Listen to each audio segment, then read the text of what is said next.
અંજુ ફ્લાઇટમાં બેસી ગયો છું. હમણાં જ ફ્લાઇટ ઉપડશે, કાલે આવું છું.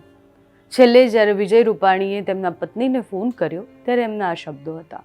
અને પછી સમાચાર આવ્યા કે જે ફ્લાઇટમાં જઈ રહ્યા હતા એ પ્લેન ક્રેશ થઈ ગયું છે. નમસ્કાર, આપની સાથે હું છું પાયલ.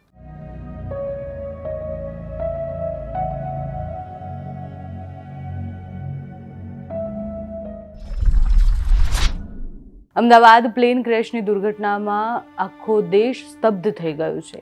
આ ઘટના આઘાતજનક છે. ગુજરાતના ભૂતપૂર્વ મુખ્યમંત્રી વિજય રૂપાણી એ પ્લેનમાં સવાર હતા, એ પ્લેનના યાત્રી હતા.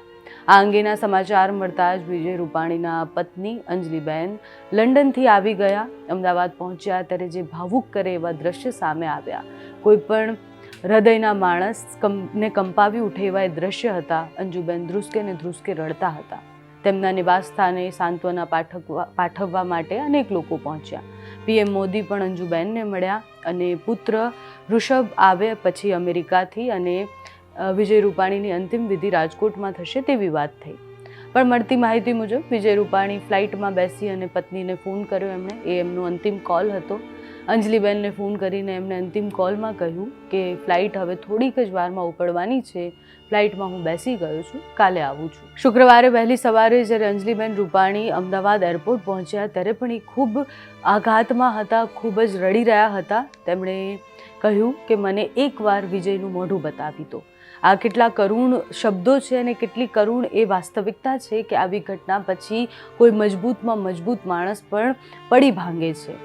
સાથે જ ત્યાં એમના જે ગાર્ડ હતા, એમની સુરક્ષા માટે વિજય રૂપાણીના જે પર્સનલ ગાર્ડ હતા, અંજુબેને એમને કહ્યું કે તમે તો સાહેબ સાથે હંમેશા રહેતા હતા ને, એ દિવસે કેમ તમે સાહેબનું ધ્યાન ન આપ્યું?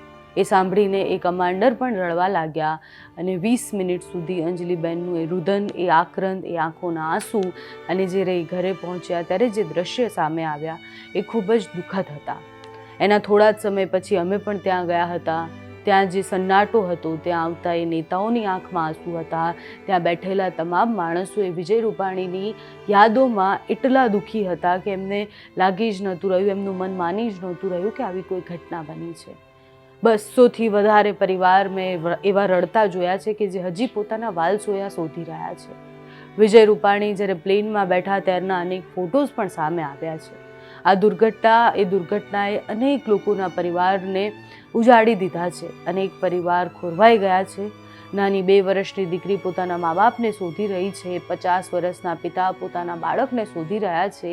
હજુ પણ અનેક માં એ આસ સાથે પીએમ રૂમ આગળ બેઠી છે કે અમારા બાળકોનો કંઈક પતો લાગી જાય. આવી દુર્ઘટનાઓ અંદરથી ઝંઝોડી નાખે છે. જ્યારે પૂર્વ મુખ્યમંત્રી એ પ્લેનમાં હોય અને એમના પરિવારની આ સ્થિતિ હોય અને એવું કહેવાય કે સૌથી શક્તિશાળી એવા પરિવારો પણ જ્યારે આવી રીતના પડી ભાંગ્યા છે ત્યારે સામાન્ય માણસ જેને પોતાના 20 વર્ષના 19 વર્ષના બાળકો ગુમાવ્યા છે એની શું સ્થિતિ હશે?